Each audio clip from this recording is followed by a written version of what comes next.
Hello everyone and welcome to WGBS TV Live, brought to you by SupermanHomepage.com, the #1 Superman fan site in the world. My name is Steve Eunice. In this, our July 17th, 2018 show, we're going to be covering a range of topics, including some of the things that Henry Cavill's been saying recently about a new Superman movie. We're going to be talking about the Death of Superman animated movie, and Comic-Con, comic books, a whole lot more. And we'll also be turning to you to take your questions and comments on any particular Superman topic you would like to discuss. And to let you know how all that works, let me introduce you to my co-host, Mr. Michael Bailey. Hey, Mike.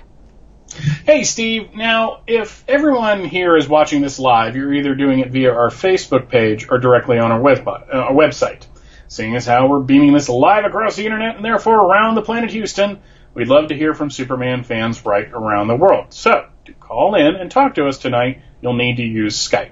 Open up Skype, search for Superman Homepage, and send us a message saying you'd like to chat with us live tonight, and we'll try to get to you in the second half hour of our show. Yes, and don't forget, those of you tuning in live via Facebook to watch tonight's show, below that video we invite you to post your comments and ask questions. Michael and I will keep an eye on those comments throughout the show to react to them as necessary. And a huge thank you to our sponsors and patrons, Tina Murray, Douglas Meacham, and Henry Bernstein. We appreciate your support. Well, Mike, another week has gone by. How's it been for you? Busy as usual.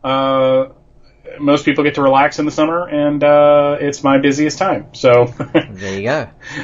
We are in the middle of where I work. We're in the middle of what I call Christmas with a lousy ending. This time of year is like Christmas, but there's no presents at the end, and I'm just exhausted. So. Oh well, at least you got summer.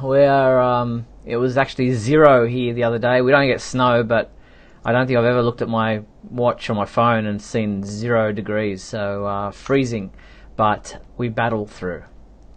Yeah. Well, I believe in you. You get Australians are a plucky bunch. So we are very, very resilient.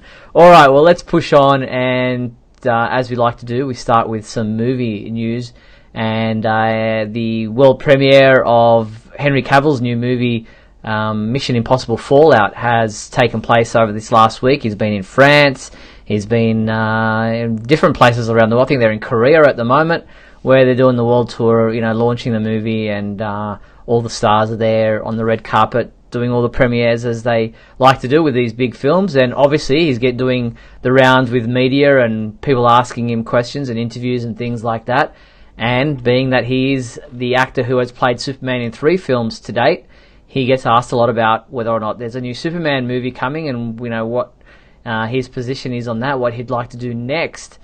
Now, there was an interview recently with, I think it's I'm not sure, Fandom or Get Fandom, the company, the media place is called, where they sat down with an interview with Henry Cavill. And they asked him about, what villain he'd like to see in the next movie, or what, and he said Brainiac, which he said before, which makes a lot of sense. And then the lady who was interviewing him asked him about whether or not he'd like to play a evil version of Superman, much like Christopher Reeve did in Superman 3. And there'll be fans out there going, he already did that. But I'm sorry, that was a joke grenade. It took me a second. That was brilliant, sir. Very good. So let's have a look at that interview with Henry and see what he had to say about in relation to that question. Here it is, right here.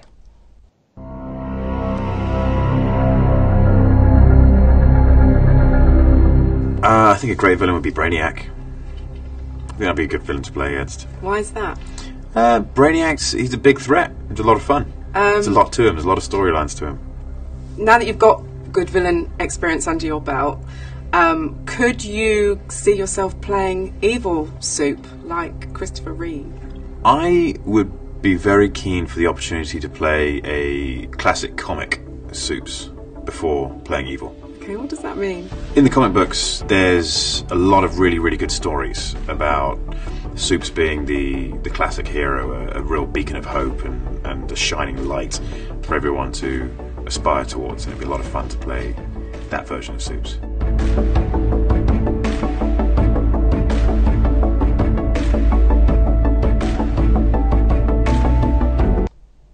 So there you have it. He says that he'd like to play a more classic comic book version of Superman before he even thought about doing anything other than that, because he says there are so many great comic book stories out there where Superman is the hero, he is the beacon of hope, he is that positive role model, and he'd much prefer to play that version of Superman in an upcoming film than anything else.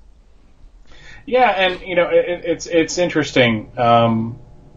I think he would want to play that mainly because, not trying to get into the whole argument of Batman v Superman and, how he was portrayed. Some people think that wasn't Superman. Some people think that was, blah, blah, blah. But the fact of the matter is, we got to see him begin, we got to see him die, and we got to see him come back. So we've not really had that kind of, he's already established, just straight up Superman movie. And this came up in the discussion when I was on that panel last weekend about Supergirl coming to the DCEU films, and the point I made was I'd love to see that, but the thing is if they bring Supergirl into the next film, then it's a movie about Supergirl and not Superman. Yeah. So I think Henry.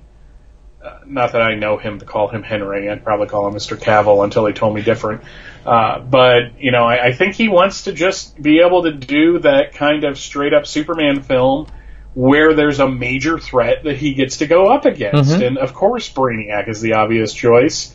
Of course, they're going to have a hard time topping the Brainiac from Krypton, but, it'd be fun to see them do it. Yeah, I agree. I think that's exactly what I'd like to see from a upcoming Henry Cavill Superman movie, is that straight up adventure fun film where there's action and there's good-heartedness, and there's hope, and there's him being the hero and everyone clapping and cheering for him, and none of that is he here to help us, is he a threat, just him being the hero and being that beacon of hope and that inspiration to people. And I think Henry deserves that chance to do that now that Justice League has kind of brought that along.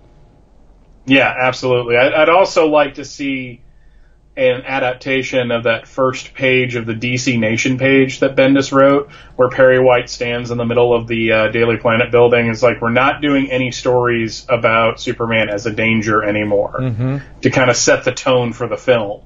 I'd probably cheer and embarrass everybody, but still. I'm with you there. All right, so I'm sure we'll see other interviews with Henry in the next week or so where he's asked about Superman again, because as I said, they're doing that Mission Impossible Fallout press world tour, and from all accounts, the film is pretty good, and Henry's role is quite involved. So if you're into those type of films, then it might be something you're interested in going to see. Now, on the other movie front news, the Death of Superman animated film is just around the corner. August 7th is the actual release date of the Blu-ray and DVD. It will be available next week, July 24th, for digital download. I know it has leaked, and there are people out there who have seen it. It does look pretty good, and it does look really heartfelt.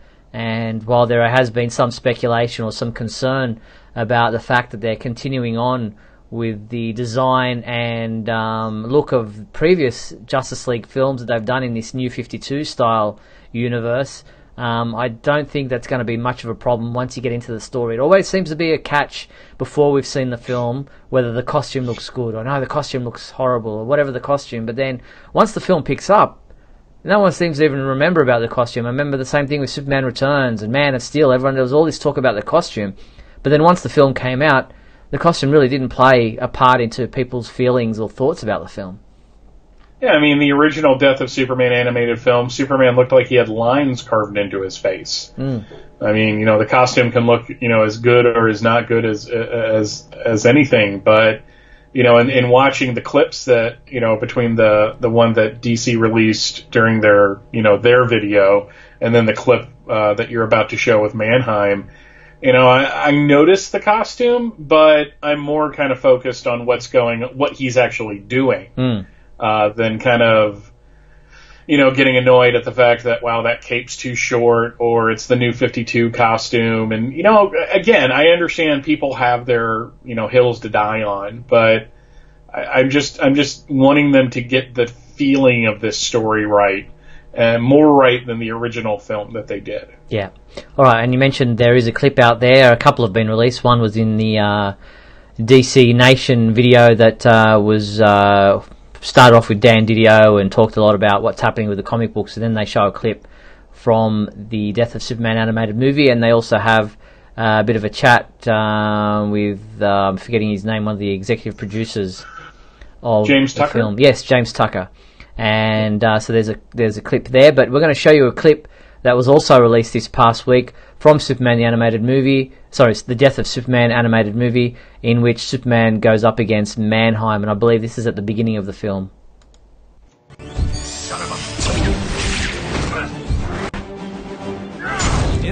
There's one thing I can't stand. It's a bully.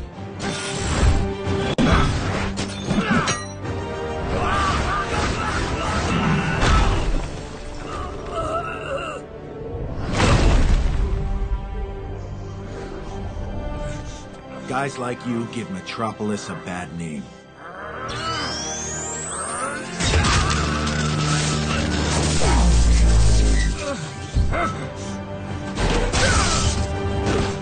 But you should know by now, Mannheim, no one tears my city apart and gets away with it.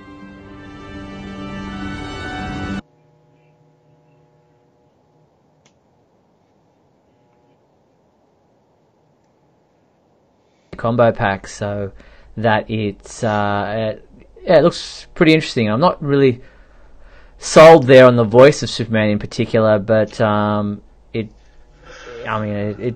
guess it'll play well throughout the film. Yeah, Jerry O'Connell has done the role before, and it's just I guess it's because when we think of Superman, we think of people who speak with a definite baritone, very forceful, very, direct.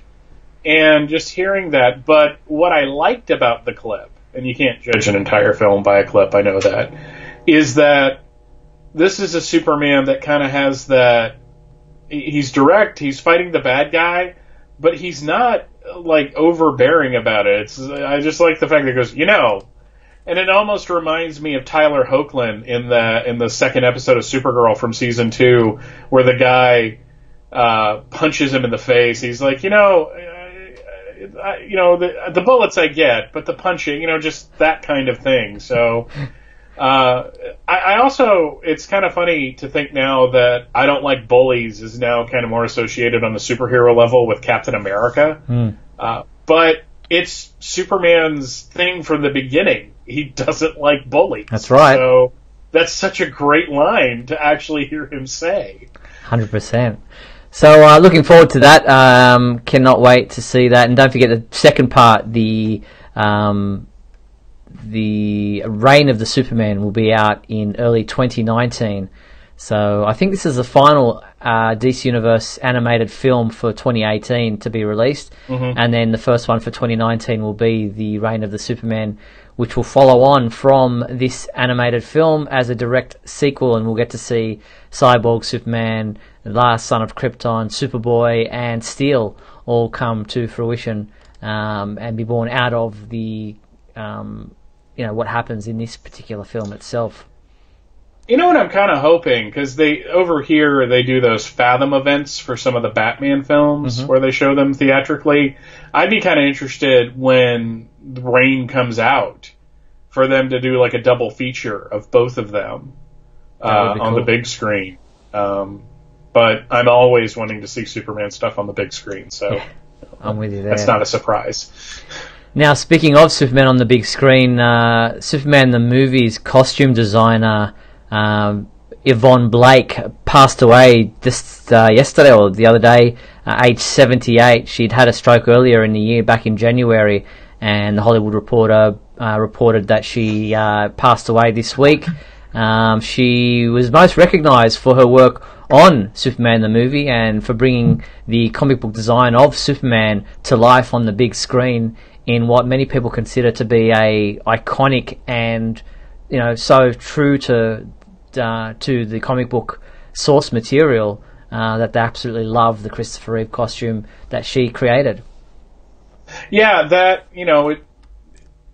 the thing, I think, of all the things that sold Superman the movie, between the direction and the music and the acting, we're nowadays, and especially since, Batman 89, we're so used to the costume getting tweaked with.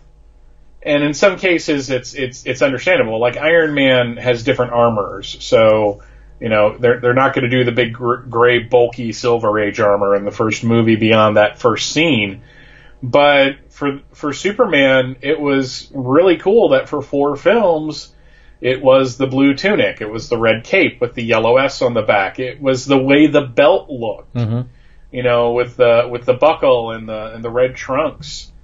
And, there's a legend out there, I don't know how accurate it is, that Chris Reeve actually kind of fought to have that more traditional look. But she was the one that designed it. And she was the one that, made that possible. So I think, I can't say enough good things about it. And it's, as always, I feel more bad for her friends and family than, my petty concerns that she designed the Superman costume. But, yeah, I agree with you completely. Yeah, she will be sadly missed by those close to her, and we send our thoughts and condolences to her family and friends, and celebrate the impact that she had on the Superman universe. So, Yvonne Blake passing away at age 78.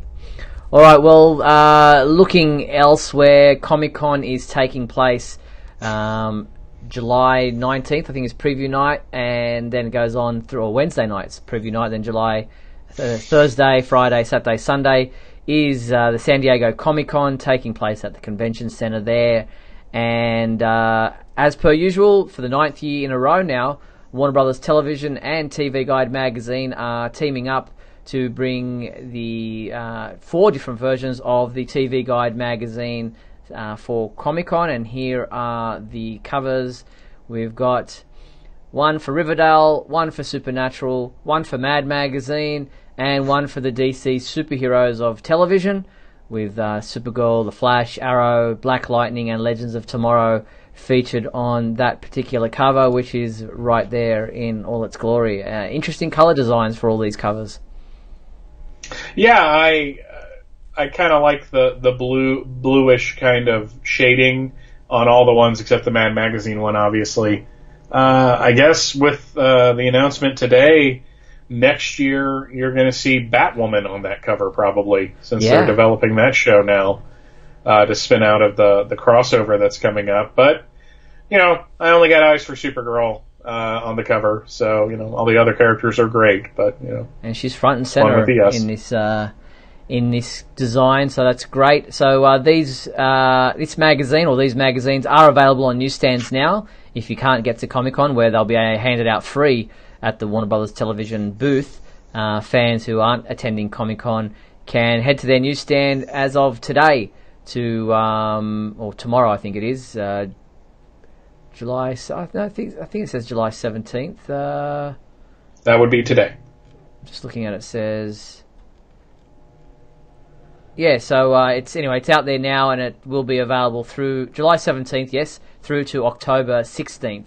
You'll be able to get these covers from your local newsstand. Our news retailers are nationwide across the USA, so make sure you go and pick up the superhero one from Warner Brothers Television out now. And Comic-Con, as I said, there's big things happening. There's so much to come out of Comic-Con. The Batwoman TV show will be obviously announced officially there. There'll be the Supergirl panel. There'll be all different panels which we spoke about last week. And we will have our reporter, Lewis James, there live tweeting for us different panels and whatever else he's able to see and take photos of. So you'll be getting your full coverage of the Superman-related stuff at Comic-Con across this weekend, from Thursday right through to Sunday. Yeah, the interesting thing is of all the things that are going to be there, one of them isn't going to be Brian Michael Bendis. I was listening to his interview with Word Balloon, and he's not going this year, which you would think that, it's first big year of the Superman books with him writing it. But I guess work comes first sometimes. Indeed, yeah, it is strange that there is no 80th anniversary celebration of Superman by DC Comics at Comic-Con, with Bendis, being involved, coming on board, taking over both Action Comics and Superman. That would seem like the big thing to do, but obviously, like you said, the work comes first, and maybe he's just too busy to do that, and it just never happened. Yeah, but, we... looking forward to all the announcements that are going to come out of it, and if there is, you said there's going to be a Supergirl panel, so maybe they can kind of explain why they're butchering a good character. Yeah, well, we'll get to that in a second. I just wanted to mention that the fact that the premiere episode of Season 4 has been revealed, and it is titled The American Alien. Now we know that there are, big changes for the cast and what they're planning for Season 4. Says Season 4 promises to be full of surprises, action, adventure, and lots of big revelations for Supergirl, Alex, James, John, Lena, and Brainy. And as we know, Supergirl will premiere for Season 4 on Sunday, October 14th at 8 p.m. on the CW. But you're talking about a character that has just been announced, and I'm sure that they'll be talking about a bit more at Comic-Con, and that's the fact that Agent Liberty will be introduced into Season 4 of Supergirl, and he'll be played by a Smallville cast member in the form of Sam Witwer, who played, what's his name? Davis Bloom, who became a version of Doomsday. So Davis Bloom, Sam Witwer involved as Agent Liberty. Now, he's not the Agent Liberty that you'll think that you'll know from the comic books, and I saw, interestingly, Dan Jurgens was very kind of upset about this on Twitter. Yeah, I was not surprised by that, because a couple of years ago in speaking to him, he was not happy that they just killed off Agent Liberty during the new Krypton story.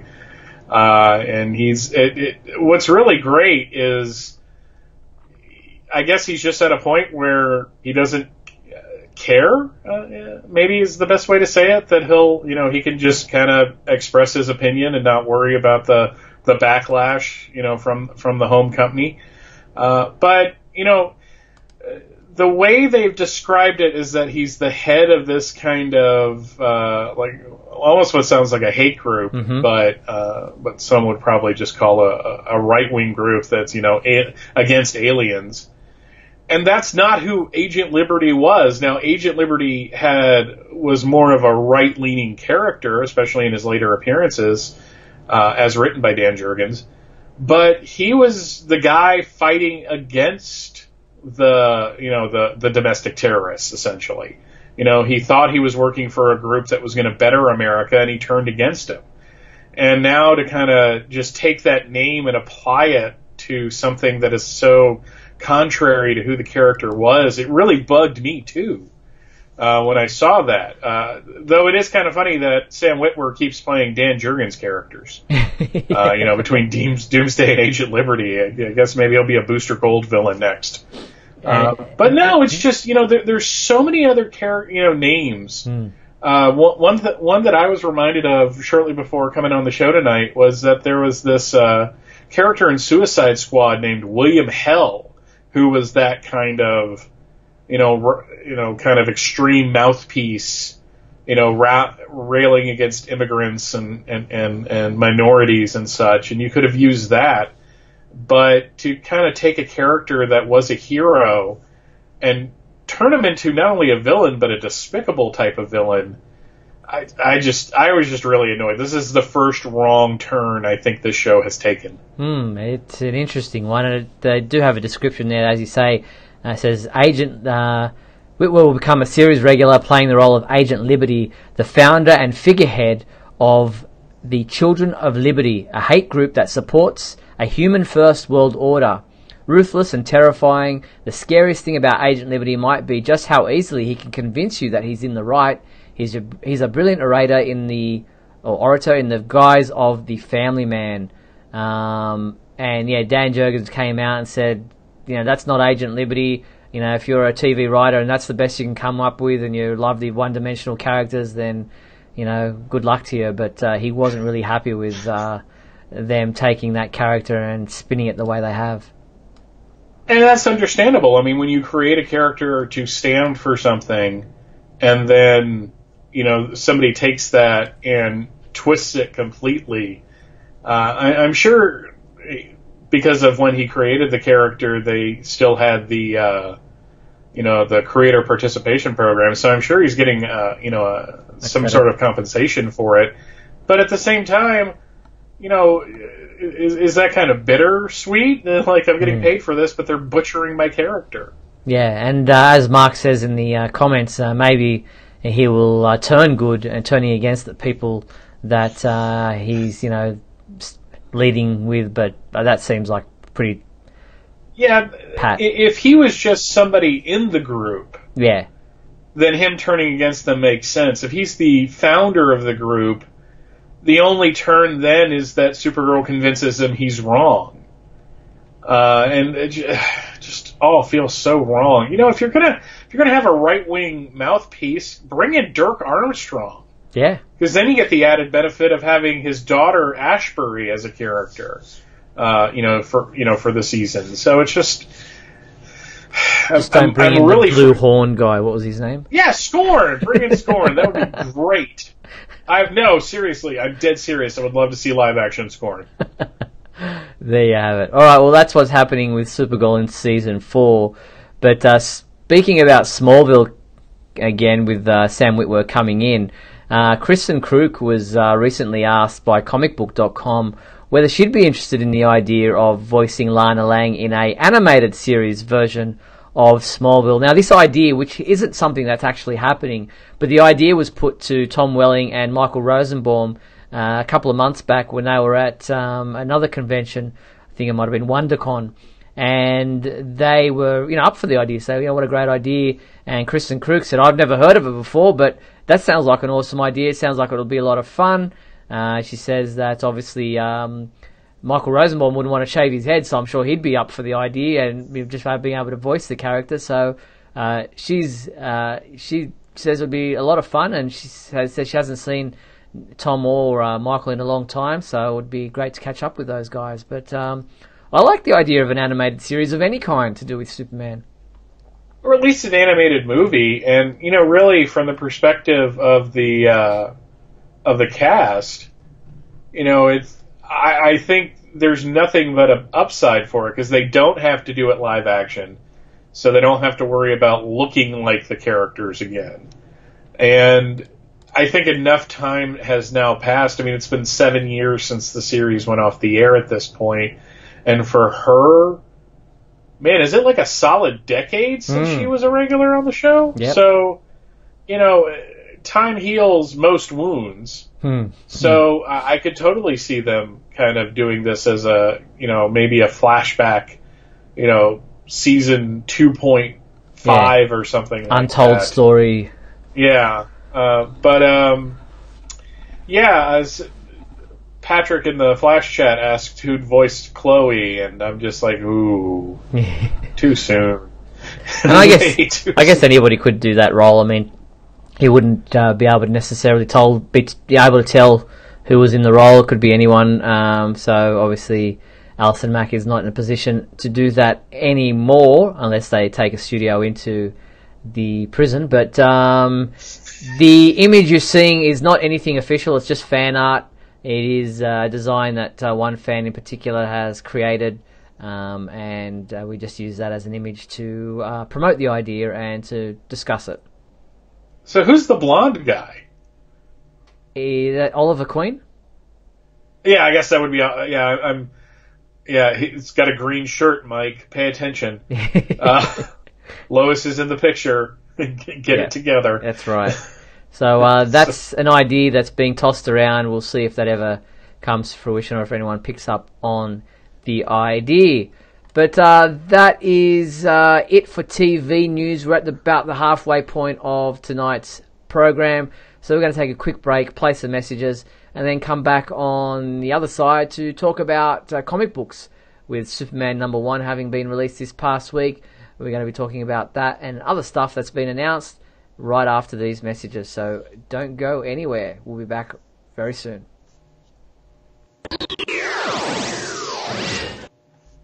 We'll be back in a moment with the exciting climax of today's episode. So stand by.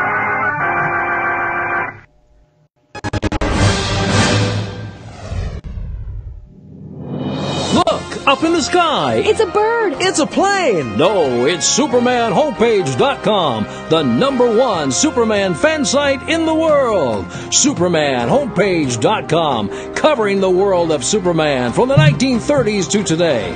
News, reviews, rumors, and reports. SupermanHomepage.com for all your Superman comics, TV shows, movies, cartoons, radio shows, and more. Everything you ever wanted to know about the Man of Steel and more. SupermanHomepage.com. Thanks, Superman Homepage, for all the support over the years. I really appreciate it. I'm Matt Bomer. I'm the voice of Superman in Superman Unbound, and this is the Superman Homepage. Right here on Superman Homepage. Oh, that outfit's adorable. It's perfect. I think it's time to have some fun at Burger King. Yeah, that sounds great. What are you watching? Superman fighting Brainiac? Did you turn it down? Cool new Superman toys are now at Burger King. You can get one with every Kids Club meal. Well, what have we here? Whoa. Burger King Kids Club. Great food, cool stuff, kids only. And we're back on WGBS TV Live, where those Burger King toys, I still have them on my shelf. I love those. Yeah, we've talked about those before. I sadly was not frequenting Burger King all that much in 1996, but maybe I'll check eBay. I think I went online. I think I went into a Burger King and just asked to purchase them for like $1 or something. I didn't want to get a meal, didn't want to get a burger, but especially the one where he's balanced on his chin. It was just really nicely balanced. It was really cool. Alright, as I said, we're going to talk about comic books now, and Superman #1 arrived July 11th, this past Wednesday, and our reviewer Adam DeChannel gave it a 4 out of 5, saying, where Man of Steel deconstructed Clark's world piece by piece, Superman #1 begins rebuilding that world with some innovative moments. And I really enjoyed this comic book. I thought it was quite well packaged together. I thought the voice of Superman, his internal monologue, was really kind of hitting the mark, and enjoyed what Bendis did with this first issue of the new Superman title.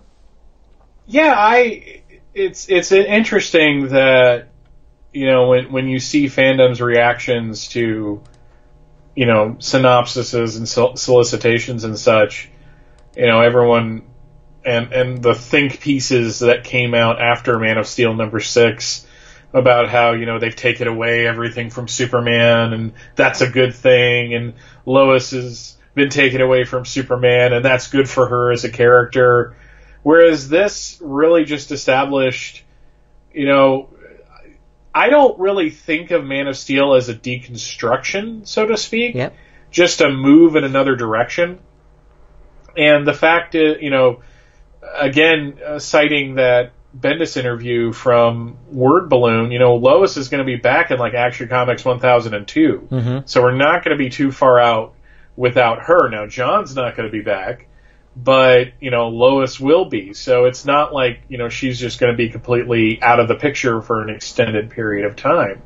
But what I liked about this is it was a Superman adventure, you know, where we get to see him kind of going through his day. I loved the scene with John Jones, where he's just constantly leaving because something's going on and he has to go take care of it.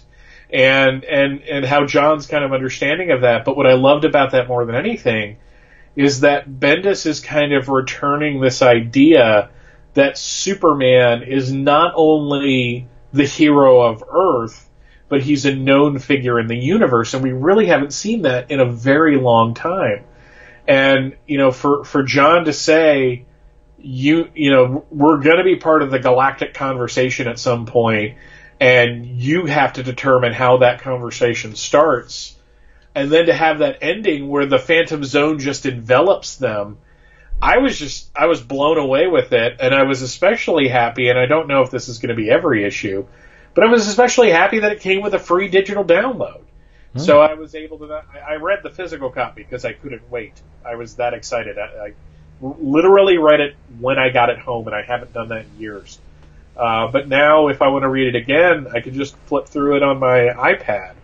Yeah. I'm kind of hoping they continue doing that, but I don't know if they're going to. Well, that's cool, because I only get my comic books digitally these days, unless it's a big book that I need to go out and get, which Superman #1 is probably one of those ones that I probably should have gone out and picked up. But yeah, that's really cool that they're doing that, or they did that for that particular issue. I love the scene with John Jones and the way that he was, darting back and forward, trying to, saving people here and there. I wasn't sure about John's character, or whether that's who he is in this version of his character. It just seemed to be a very dour kind of conversation that he was having with Superman, and I wasn't sure if that was truly in character for John Jones or not. But it didn't ruin the issue for me. But I was like, geez, I'm not sure if I enjoy how John's coming across there. There's been a number of interpretations of John. I mean, there was, right after Infinite Crisis, there was the miniseries where he was kind of down on humanity. To me, this is two people that have a very specific outsider view of the Earth and humanity. And given recent events, I'm kind of with John on most of his opinions. It's been a rough week. That's what I'm going to say there. But I think it was in keeping with, maybe if this was 1990, this wouldn't be John, but today it felt very in character. Okay, fair enough. And Mike in the comments is asking, where's John, as in Jonathan Kent, going on camp? No, he's with his grandfather, Jor-El, off in space, exploring the universe. Lois is with them, or was with them, but she will be coming back, as far as we understand, without John, so we'll wait to see what happens there. But that's where they are at the moment, and why they're not in Superman's life at this very point in time as of issue #1. Yeah, but great cover.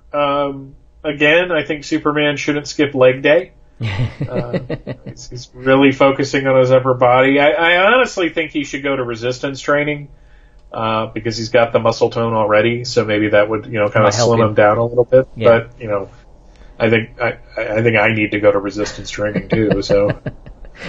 Well, part of this issue that was also quite interesting and was actually revealed a little bit earlier than the release of the issue was about the Fortress of Solitude and what's happening there with Superman's new fortress.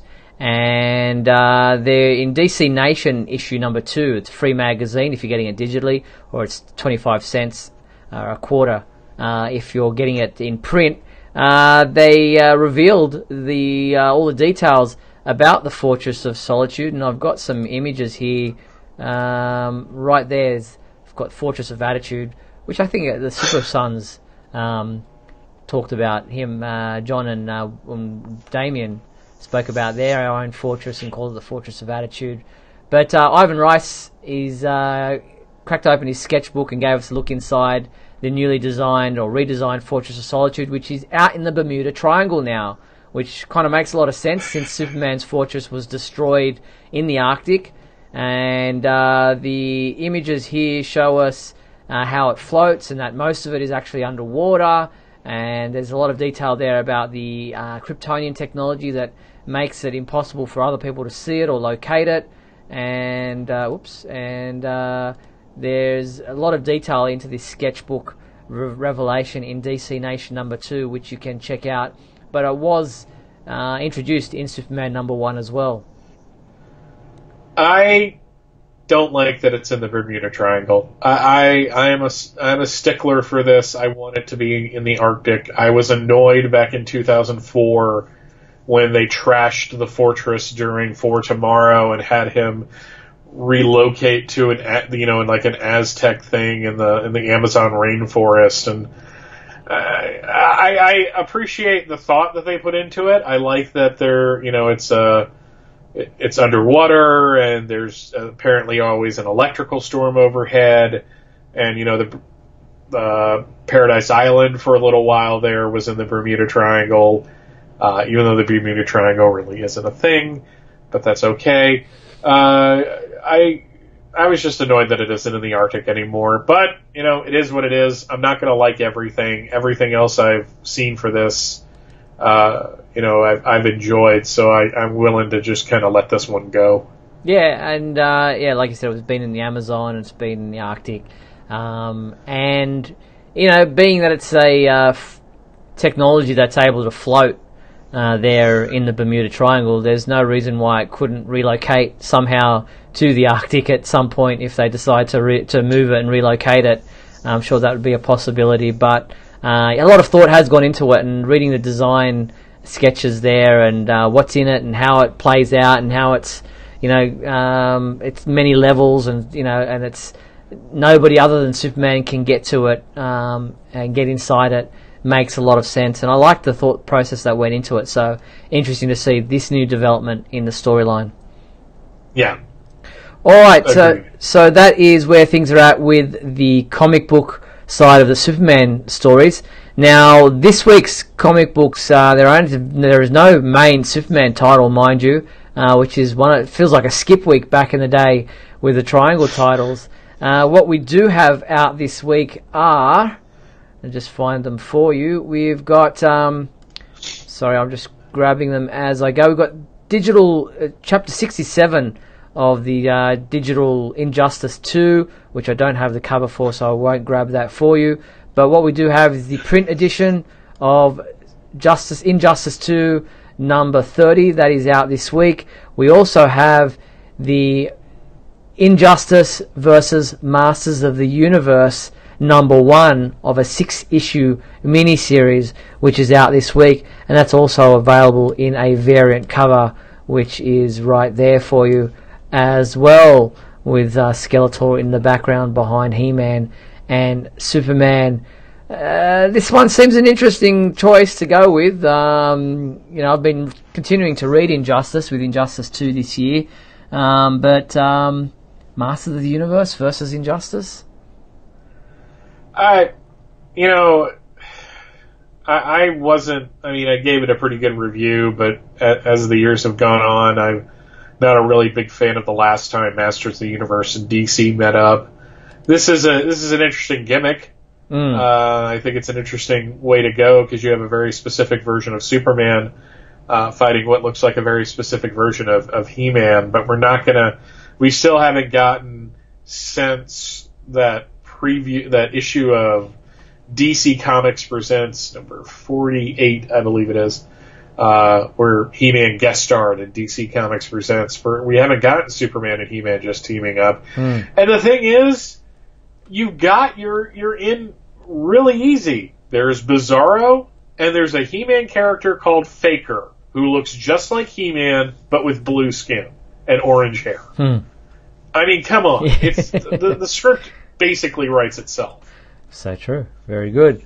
Now, also this week we have Justice League number 4, which is out this week, and it's part 4 of this continuing storyline by Snyder, and that's available in a variant cover by Jim Lee of Wonder Woman, which is also available in a black and white version of that same cover. So that is out this week, and that's pretty much it for Superman fans this week. Not a lot to sink your teeth into. No Superman issue, no Action Comics issue. Of course, Action Comics 1001 will be out next week, July 25th. So Doomsday Clock number 6 was supposed to be out this week, but that's obviously been pushed back. Go figure. Of course it is. Wow, it's not like they knew that there was a I don't know. I'm not going to complain. I'm going to be in a good mood for the rest of the show. We've got 18 more minutes, basically. Now, another announcement that came out this week that was an interesting one is that this October, DC Comics are mashing up more weirder and wilder combinations with their Hanna-Barbera character combinations, and this time Superman Fan will be teaming up with Top Cat in Superman Top Cat Special #1, and here's the cover for that. I'll just bring that up for you right now.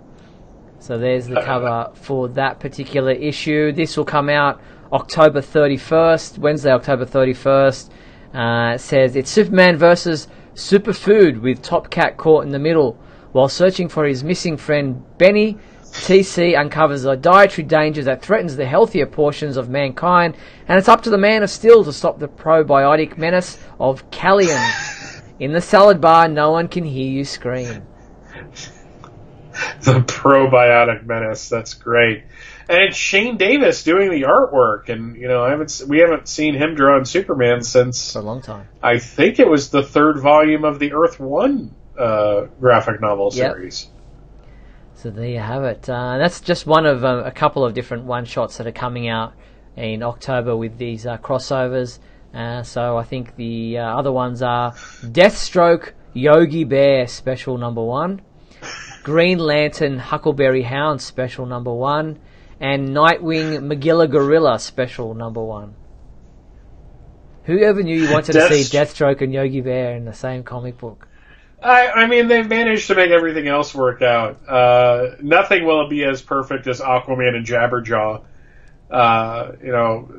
I think I'm kind of glad that they didn't go for kind of like the obvious team ups for Superman, but I'm actually glad that Superman is getting an out and out team up and not just Bugs Bunny and the Legion of Superheroes, essentially. Mm-hmm. So even though that's more of Warner Brothers cartoons, but still, no, it's just the fact that they keep doing these, I guess, means that they're selling.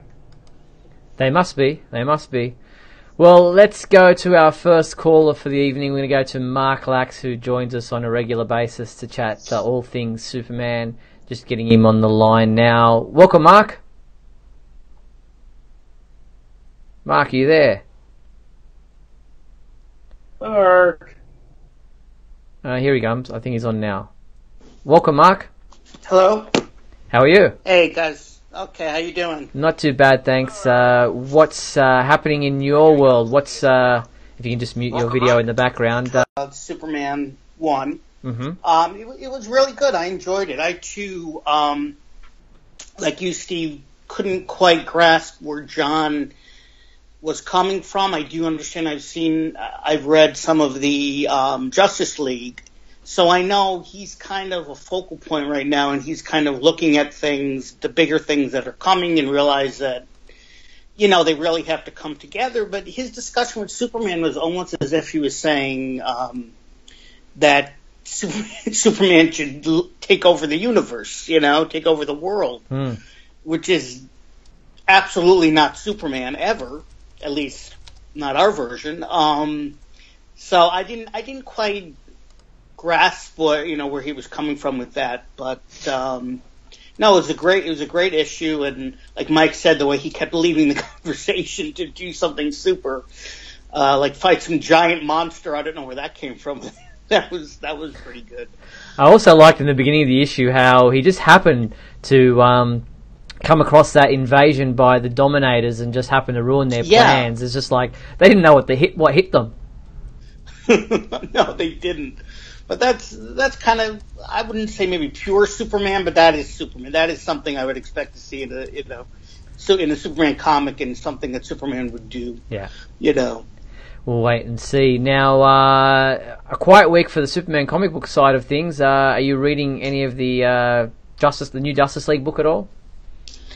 I have. I've read the first couple of issues, and it's pretty good. And we'll see where it's headed. I mean, they seem to want to make that kind of the focal point of the DC universe. Mm-hmm. I mean, they have those other Justice League books coming out. I don't think I'll be looking at those, but it'll be interesting. I mean, I think they're trying to play everything into one story. I mean, the Heroes in Crisis, I guess that's coming out in September.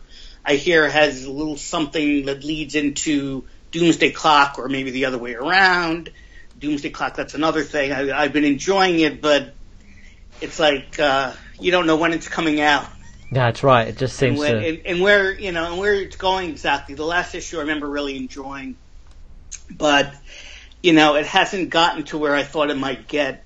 As far as Answers to Rebirth and Dr. Manhattan and all that. But no, I mean, again, with Justice League, it does seem like they're trying to, make it the focal point of the DC universe, which is good because it should be, Yeah, I agree with you. All right, well, is there anything else you wanted to touch base with this week?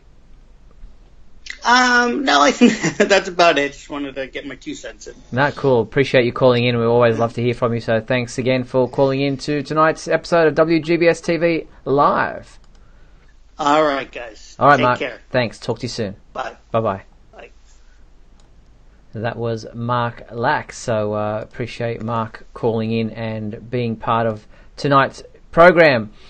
All right, the other thing that I wanted to mention, or a couple of other things I wanted to mention this week, was this opportunity for fans to be involved in a Guinness World Record attempt that involves Superman. Most contributions to a greeting card will be the attempt at this August's Mohegan Sun Expo Centre for Terrificon, where it's not just any kind of greeting card, mind you, it's a 5-foot-tall, 24-foot-long greeting card featuring art by legendary artist Jerry Ordway and celebrating Superman's 80th anniversary. Basically, fans can be part of by signing the card, this giant card that will be on display at Terrificon. And I don't know what the world record is, how many people they need, but if you want more details about Terrificon, just head to terrificon.com. That's TERRIFICON.com. I think Jerry Ordway's involved with this too. Yeah, he's doing from what the I've been seeing on Twitter. And apparently, I'm frozen on the screen. You unfroze and then you've come back, but now you've frozen again. So I am just standing really still and vibrating. So that's what's going on right now. Right. Oh, maybe it's hopefully you can still hear my voice. Yeah, we can. And maybe it's just the wax figure of yourself because you're so famous that Madame Tussauds has done a wax version. Famous, yes. Is that what they're calling it these days? Infamous, I don't know, one or the other. So that's Terrificon, a giant greeting card. And now if you are also interested in statues, then Sideshow have been just ripping them out this past week. So these announcements, I guess, which will be available at Comic-Con. There's a Doomsday Marquette coming soon. They've sent us an image of it, which I'm going to try to put up right now, which is an awesome looking thing. There it is right there.